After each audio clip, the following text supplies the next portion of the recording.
Mega 99.3, good morning. It's Baby Joel, and I'm maxing and relaxing. Henry, how are you?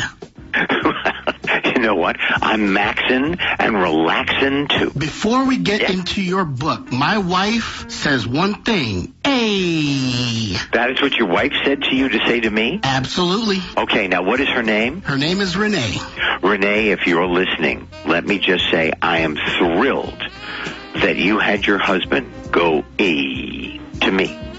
And I go to you. You are an American icon. Oh, my God, Joel, thank you. Oh, you're welcome. There's so many things in society that are just a little off. And with you, the Fonz, the character that you created, you are definitely the epitome of the American male. Thank you very much. Yeah. Well, you know what? I loved playing him. And I was told early on in my career that I was going to have a very limited choice of what I was going to do with my life because I was so bad in school. And I did pretty well. So what I figured out was it's up to you and your will that's going to get you where you want to go. And all of a sudden, here I am as an author of books with my partner, Lynn Oliver. We've written 31 novels together. I was told I would never write one. Dang. You know what I mean? Did you have a lot of critics, i.e. teachers, in school, all levels? I did, and I wrote them in the book. Here's Hank, which is the name of the new series. Hank is in the second grade, and Hank, of course, is short for Henry, so he's me. But in the older books, he has a teacher called Miss Adolph. Miss Adolph is the meanest teacher on the earth. She was my teacher. I raised my hand in the 4th grade to go to the boys' room. I am still waiting for her to call on me. What? Yeah. You know what's crazy about the Hank, How to Hug an Elephant? This is the 6th installment in the series. And what's interesting, are you dyslexic? I am. I am very, very learning challenged. I am in the bottom 3% academically in America. But I just didn't let that stop me. I mean, I can totally understand that because one of my favorite teachers in high school, English literature freshman year, he was dyslexic. His name was Mr. Hunt. And he really was a great teacher. And I could just imagine what he had to deal with as far as learning. How did it affect you? Let me tell you, I still can't spell. Reading is difficult. Math is out of the question. My brain doesn't work like that. All 3 of my children are learning challenged. One is a teacher. One is a director, producer, writer, and one is an executive in an entertainment company. Very nice. It does not matter. There's so many other ways to learn and to figure out. And what I tell every child, and through the books, also through the Here's Hank series, they're funny. They're made to, for the kids to laugh. But underneath, every child's got to know they have greatness in them, and how they do it is individual. I can dig that totally because I have a son. And how old? He's 11. But I want him to know that only you can stop yourself from achieving your goals. It's limitless. Do whatever you want, because that's the same thing that my mother had done for me, and without restriction. And I cannot thank her enough. And so with these books, the undertones is to just show like, hey, learn from my example that don't let anything or anybody tell you you can't do anything. Yes, that is what I've learned in my life. So here's Hank, How to Hug an Elephant. Little Hank is on a trip to the zoo, and somehow, he gets locked inside the enclosure with an elephant, 15,000-pound elephant.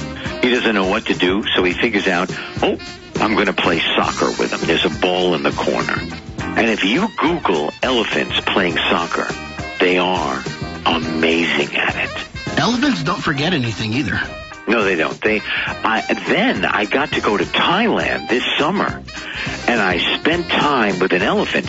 So all of a sudden, my life started to imitate the book that I wrote just a few months before, and I got to hug an elephant for real. And my avatar, my picture on Twitter is me and the baby elephant called Sugarcane, who's sucking my shirt. It made me cry. They are very touching animals. There's a lot of buffoonery in media today.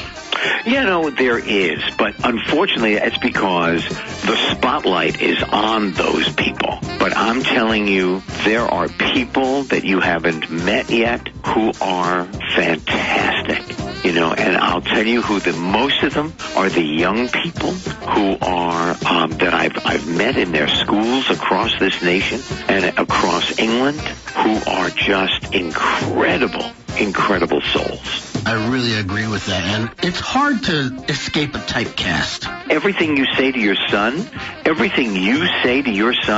is what I lived in order to just keep going and reinvent myself instead of being typecast and then not having another shot because I played a character who was so famous. You have to just really let them know that nothing should judge you. You define yourself. And it's tough in my line of work, too, because I started off as a hip-hop radio DJ. And now I'm playing old school 13 years later. Right. And in between that, I've also had to do top 40 and, reinvent myself. And I totally understand that. Stay relevant. But here's the great thing. This is what I tell every child that I meet, whether they want to hear it or not. You've got greatness inside you. Your job is to figure out what your gift is, dig it out, and give it to the world. Amen. I would love to hang out with you off the air. Hopefully that can happen. Yeah, it would be a lot of fun. I would love that too. What's up with the book now? We got into how it was a series, correct? Right. It's the 6th one in a series. We're writing 12. And here's something I got to tell you. Really. The typeface, the printing style that we use in this book, How to Hug an Elephant, has never been used before in America.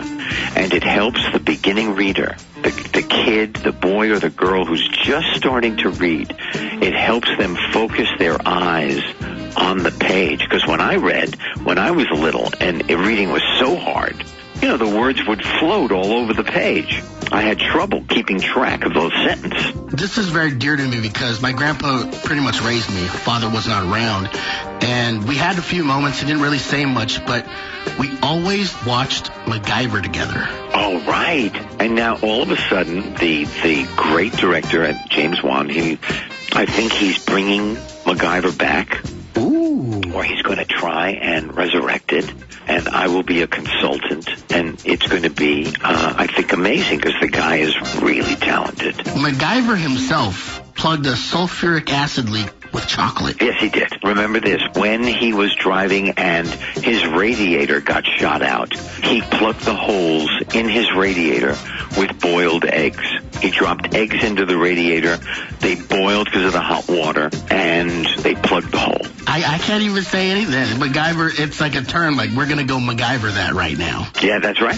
Hey. That's me. Thank you very much for your time, Mr. Winkler. I really appreciate you. Give my best to Renee. I will. This interview definitely gives me a negotiating tool for another year of marriage. Terrific. Thank you, Mr. Winkler. Talk to you, Joel. My man, How to Hug an Elephant, number 6. Here's Hank's series. Go to Amazon.com or BarnesandNoble.com. They have digital versions all the way to hardcovers. It's Mega 99.3. It's that time of year again.